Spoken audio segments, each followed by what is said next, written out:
नमस्कार बहनों एवं भाइयों। आज मैं सर्वोच्च न्यायालय सुप्रीम कोर्ट की दोहरी मनोवृत्ति पर अपना विचार प्रस्तुत करना चाहूँगा। सर्वोच्च न्यायालय के माध्यम से भारत में ग्राम पंचायत से लेकर के सर्वोच्च न्यायालय तक जो एक कड़ी रूप में न्याय प्रणाली विद्यमान है, उस न्याय प्रणाली में न्याय कहीं दूर स्थित हो गया है और निर्णय प्रधान हो चला है, जिसके कारण से देश की जनता सस्ता न्याय, सहज सुलभ न्याय प्राप्त करने से वंचित रहने लगी है।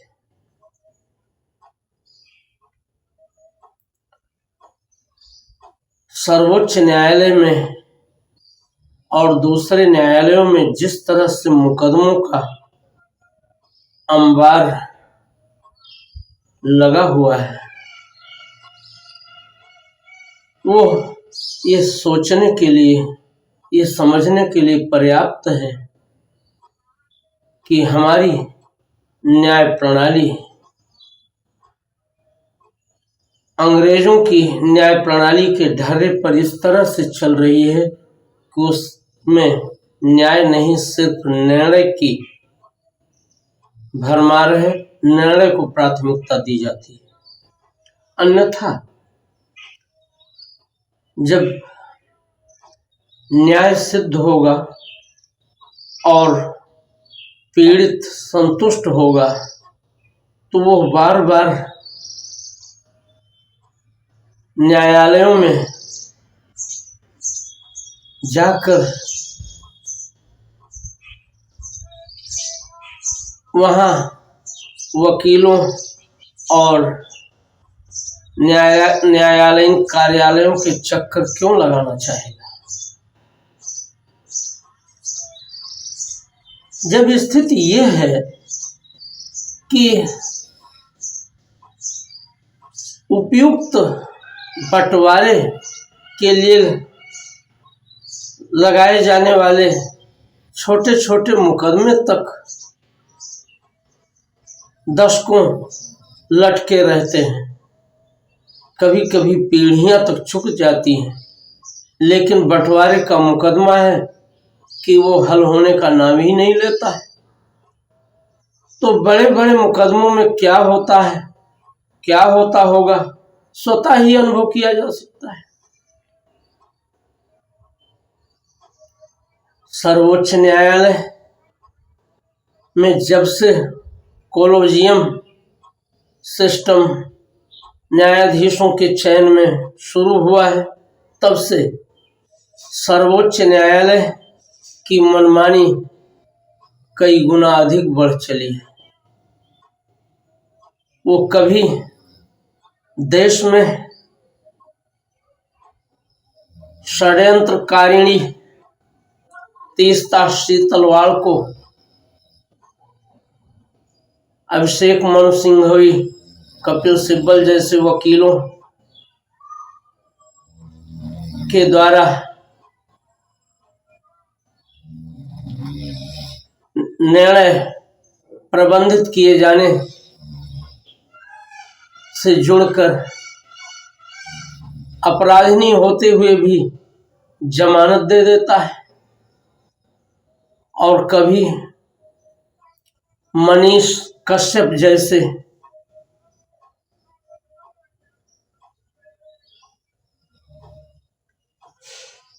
पीड़ित व्यक्ति को अपने दरवाजे से दुत्कार देता है।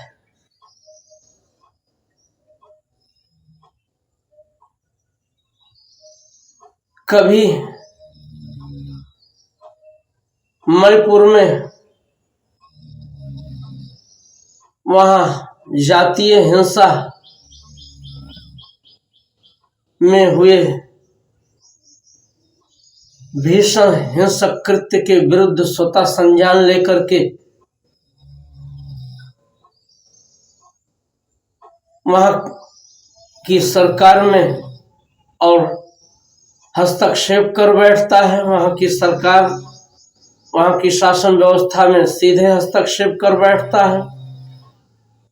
तो पश्चिम बंगाल में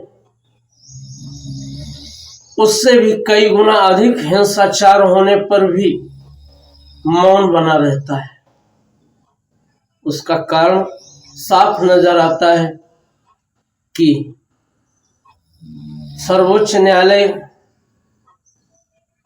की अपनी भूमिका न्याय के साथ न होकर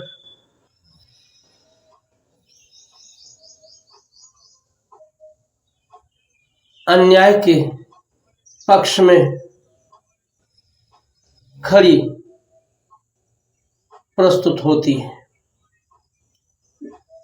क्योंकि केंद्र में मोदी सरकार जो इधर 11-12 वर्षों से विद्यमान है, तो अपनी निष्ठा को किसी दल विशेष के पक्ष में, आज के विपक्ष के पक्ष में प्रस्तुत करने का कार्य सर्वोच्च न्यायालय द्वारा किया जाता है। जबकि सर्वोच्च न्यायालय का कार्य देश में कानून के शासन की सम्यक संस्थापना करना है, और यदि उसके पास ये अधिकार है कि उसे स्वतः संज्ञान विभिन्न मामलों में विशेष रूप से लेना चाहिए, तो बड़े हिंसक कार्रवाइयों में उसकी चुप्पी और किसी और जगह पर उसकी सक्रियता उसे प्रश्नवाचक के घेरे में जरूर रखने का कार्य करती है।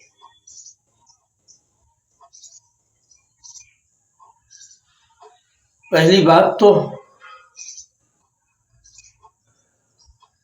हमारी न्याय व्यवस्था में एक बड़ी दुर्बलता का कारण ब्रिटिश न्याय प्रणाली, जो सीधे सीधे जन शोषण करने वाली न्याय प्रणाली थी, उसी को ज्यों का त्यों अपनाए रखना, ये हमारी न्याय प्रणाली का सबसे बड़ा दोष है।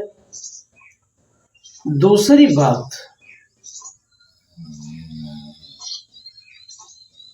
कानूनविदों, संविधानविदों का चयन इस आधार पर किया जाना कि वे सर्वोच्च न्यायालय और उच्च न्यायालयों में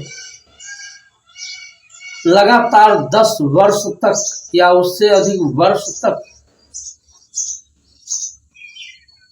क्रियाशील एडवोकेट रहे हैं, तो उनके पास कानून का ज्ञान, संविधान का ज्ञान बहुत अच्छा है।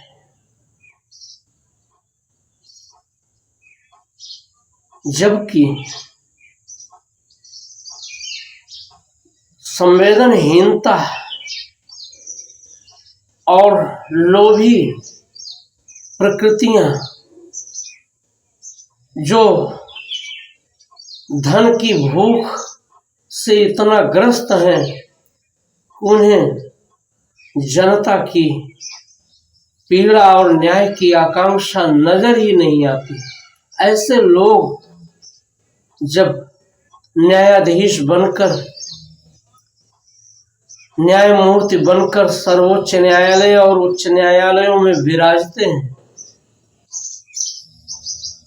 तो वे किस प्रकार का निर्णय करते हैं और कैसी मनमानी करते हैं, ये स्पष्टतया समझा जा सकता है।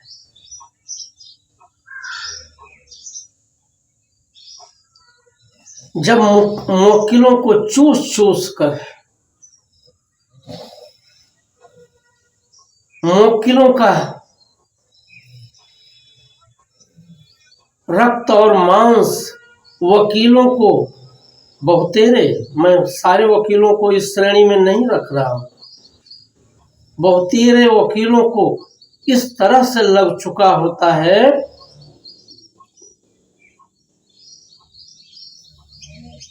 कि वे हृदयहीन और संवेदनहीन होकर प्रस्तुत होने लगते हैं। तब उनसे न्याय की उम्मीद कैसे की जा सकती है?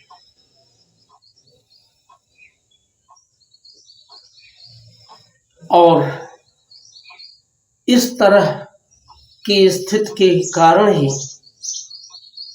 सर्वोच्च न्यायालय दोहरेपन से ग्रस्त नजर आता है। कहीं तो वो स्वतः संज्ञान लेकर के अपनी सक्रियता दिखाता है और कहीं वैसा ही अमानुषिक हिंसाचार होने पर भी कान मूंद कर आंख बंद कर चुपचाप बैठा रह जाता है।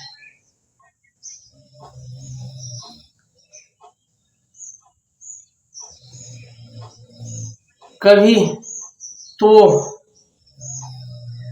नूपुर शर्मा को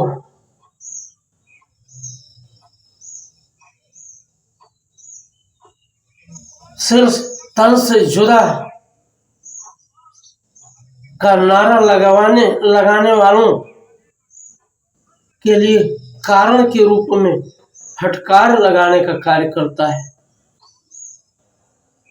और कहीं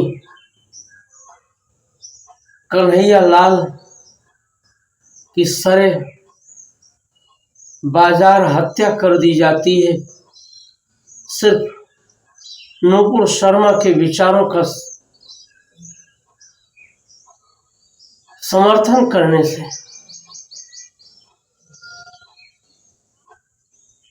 तो वहां भी जिनके द्वारा कानून हाथ में ले लिया जाता है उनके प्रति सर्वोच्च न्यायालय कुछ नहीं करता। क्या कोई उदाहरण भी नहीं दे सकता? किसी भी मत पंथ, जो भी धर्म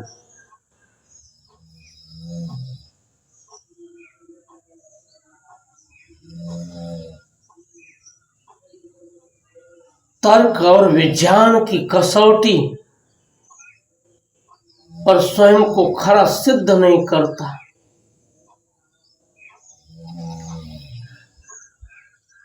और अंधानुकरणों को बढ़ावा देता है, क्योंकि धारणीय कर्म है वो धर्म। स्वयं, समाज, देश, विश्व, यहां तक कि प्राणी मात्र के अनुकूल धारण किए जाने वाले कर्मों को ही धर्म कहा जाता है। इस अवधारणा पर जो धर्म या मत पंथ स्वयं को प्रमाणित नहीं करता, धृत क्षमा दमोस्तय शौचम इंद्रिय निग्रह धी विद्या सत्यम क्रोधो दशकम धर्म लक्षणम, जिन धर्म मत पंथ मजहब जो भी कह लीजिए जिसमें पूरी तरह से सिद्ध नहीं प्रस्तुत होता,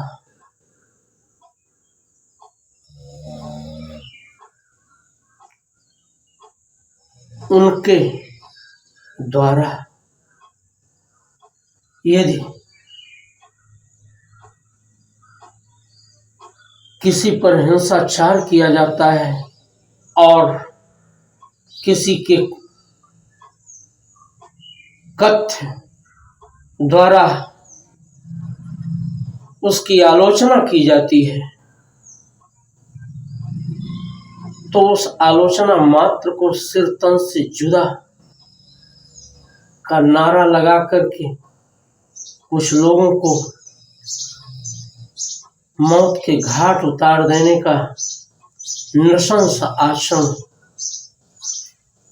कैसे सर्वोच्च न्यायालय के न्यायाधीशों को मौन रहने के लिए तैयार कर सकता है? नहीं तैयार कर सकता। उसे क्रियाशील होना चाहिए, उसे बोलना चाहिए।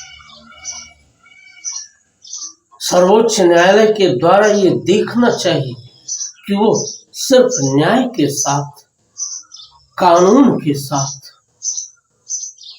कानून के शासन के लिए सर्वोच्च है,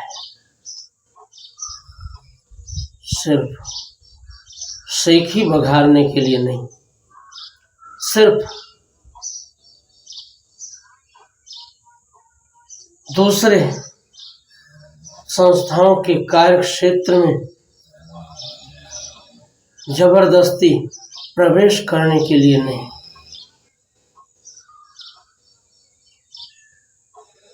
उसे न्याय के पक्ष में खड़ा होना चाहिए। उसे ये देखना चाहिए कि न्याय कहाँ है, पीड़ित कौन है।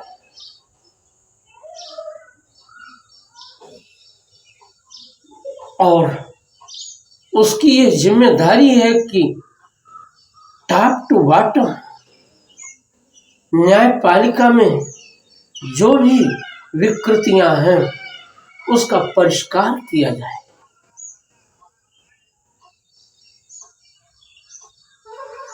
न्यायाधीशों को प्रशिक्षित किया जाए, उन्हें संवेदनशील बनाया जाए, उन्हें करुणाशील बनाया जाए और न्याय के पक्ष में दृढ़ता पूर्वक डटे रहने की उनके भीतर आत्मशक्ति जागृत किया जाए। ये कार्य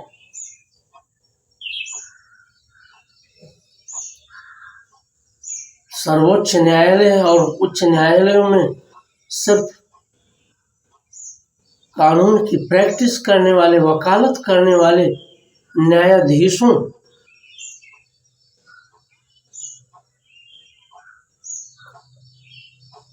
प्रैक्टिस करने वाले वकीलों, एडवोकेटों के द्वारा नहीं प्रस्तुत हो सकता।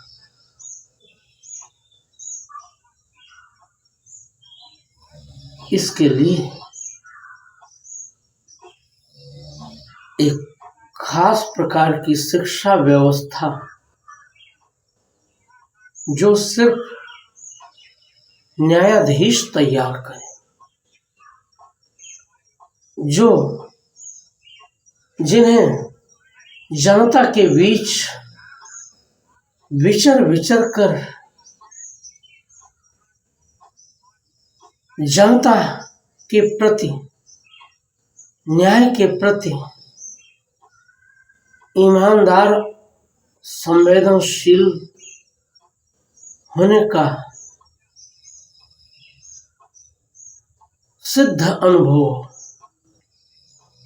उन्हीं को न्यायाधीश के रूप में चुने जाने की व्यवस्था की जानी चाहिए। प्राचीन काल में हमारी गुरुकुल की व्यवस्था में जो गुरुकुलों में पढ़ने वाले ब्रह्मचारियों, बटकों के द्वारा भिक्षाटन कराया जाता था, वो भिक्षाटन से भी अधिक जनता की पीड़ा को घूम घूम कर अनुभव करने के लिए कराया जाता था, जिससे शासन में अधिकारी बनकर, न्यायाधीश बनकर, शासक बनकर जो भी लोग विराजमान हों, वे जनता के प्रति संवेदनशील और न्याय के प्रति ईमानदार होकर प्रस्तुत हों। इसी आचरण को प्रस्तुत करने का कार्य सर्वोच्च न्यायालय और अन्य न्यायालयों द्वारा अपनाने की जरूरत है। धन्यवाद। जय हिंद।